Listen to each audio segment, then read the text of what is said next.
बहुत समय पहले की बात है। मध्य भारत के एक छोटे से गांव शांतिपुर में एक साधारण सा परिवार रहता था।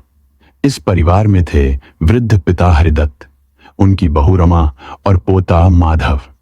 हरिदत्त जी भले वृद्ध हो गए थे, परंतु भगवान के प्रति उनका विश्वास चट्टान की तरह अडिग था।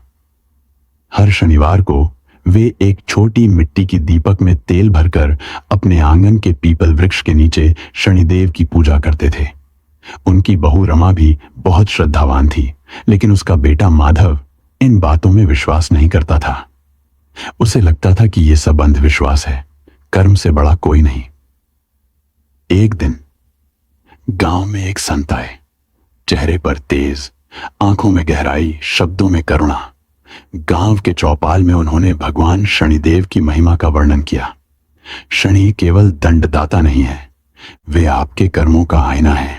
जो जैसा करता है वैसा ही फल पाता है, पर शनि की कृपा हो जाए तो राजा रंक बन सकता है, और रंक राजा। माधव मुस्कुराया, जैसे यह सब मजाक हो। उस रात जब वह घर लौटा तो देखा घर का एक कोना गिरा पड़ा है। उसकी मां रसोई में जलने से बाल बाल बची। अगले ही दिन उसकी नौकरी छूट गई और एक सप्ताह में जैसे सब कुछ बिखर गया। वृद्ध हरिदत्त ने कहा, बेटा, यह शनिदेव की वक्र दृष्टि है। शनिवार को स्नान करके पीपल के नीचे तेल का दीपक जला, शनि मंत्रों का जाप कर। माधव ने चिढ़ते हुए कहा, कर्म ही सब कुछ है दादाजी, दीपक जलाने से कुछ नहीं होता। पर समय बीतता गया और हालात बद से बदतर होते गए। अब कहानी एक मोड़ लेती है। एक रात जब माधव बहुत परेशान होकर सोया, उसे एक सपना आया। सपने में एक अंधेरी काली आकृति उसके सामने आई। शरीर लोहे जैसा कठोर, आंखें जैसे धधकती आग। वह बोले, मैं शनि हूं। तू कर्म की बात करता है, पर अहंकार से भरा है। मैं न्याय करता हूं, सजा नहीं। तू चाहे तो मेरी कृपा पा सकता है।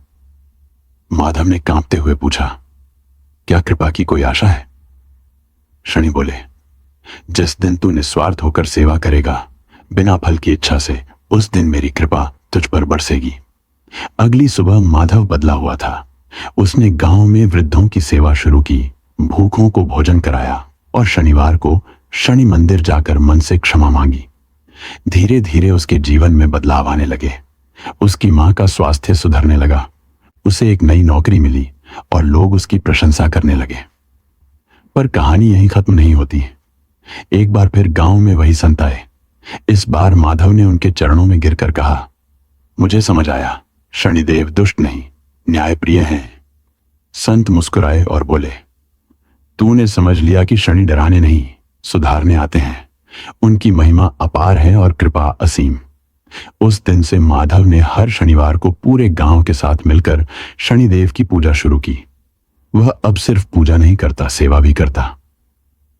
आज शांतिपुर एक समृद्ध गांव है, जहां हर शनिवार को पीपल के नीचे तेल का दीपक जलता है और शनि स्तोत्र की मधुर गूंज होती है। वहां एक पत्थर की मूर्ति बनी है, माधव की, जो अब संत माधव कहलाते हैं।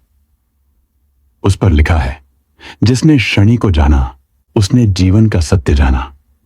अगर आपको यह कहानी भावपूर्ण लगी हो और शनि देव की महिमा आपके हृदय तक पहुंची हो, तो वीडियो को लाइक करें, सब्सक्राइब करें और शेयर करना न भूलें, ताकि शनिदेव की कृपा सब पर बनी रहे।